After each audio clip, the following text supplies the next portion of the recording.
one bedroom namin na project ngayon. Isang mabilisang video.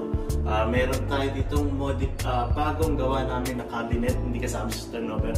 Tingnan nyo yung bagong new improved namin cabinet, IKEA finish. Yan. Yan, naglagay tayo ng shelves din dito. And mas kayo, dito tayo sa living room. Ito ay ulit tayo ng signature natin na table na pwede siyang ipasok. And then, another cabinet, hanging cabinet. Yan, IKEA finish, makita nyo. Mga bagong gawa. And then, the TV, fluted wall. And syempre, sa table na to, meron din dito na mga socket. Pwede kayong mag-charge ng cellphone. Pwede nyo ibaba dito yung cellphone nyo. Yan. And then, sa kabila, ito yung French mirror natin. Yan, naglagay ulit tayong French mirror. And then, sofa bed. And then, the carpet and center table.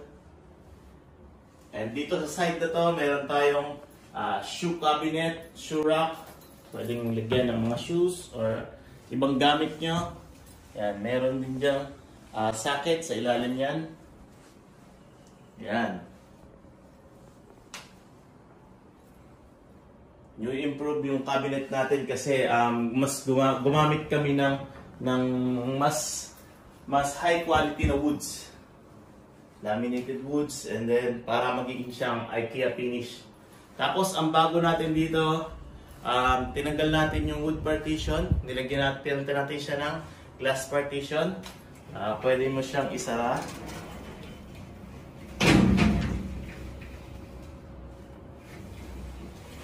Yan. At pag may bisita, lalagyan natin siya ng curtain. Yan, may nakaabang naman siyang curtain. And then sa bed, customized bed ulit. Meron siyang mga dito drawer and another drawer. At syempre, naglagay tayo ng drop light yan para mas maganda yung ano niya, sinag niya sa bed. Talagang cozy ang dating. Yan, tapos dito naglagay tayo ng wardrobe or closet cabinet. Kaya kung mapapansin nyo, ang luwang niya. Kung abroad si sir, pwede dito yung maleta niya pagka nandito siya sa unit.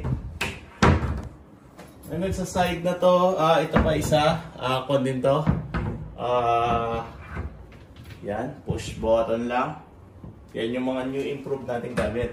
Kung mapapansin nyo, talagang napakakinis niya. Napakakinis niya, talagang IKEA finish ang pinilit namin ditong gawin. Tapos dito naglagay tayo ng side table. If ever na may cellphone, pwede siyang mag-charge. Ito, meron din tayong lamp dito.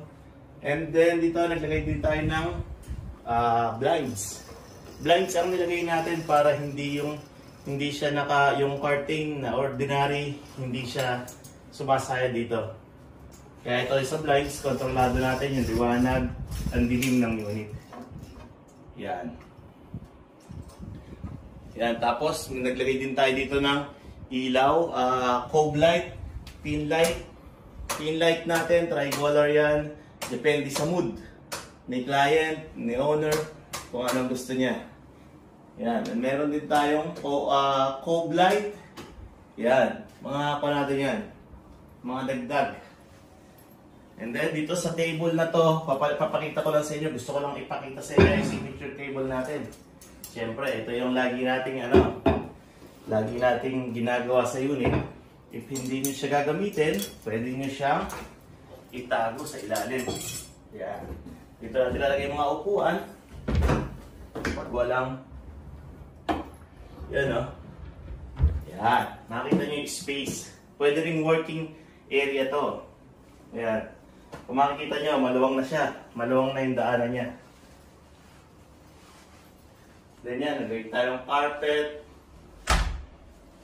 Lahat yan, halos bago. Lahat ito. Lalo na ito nga yung glass partition namin. Kung makikita nyo, maaliwalas na maaliwalas siya. Tapos dito pala, naglagay tayo ng ceiling fan na meron siyang lights din. Yan. Iba-iba din yung kanya. Tricolor din siya. Ayan. Parang depende rin sa mood.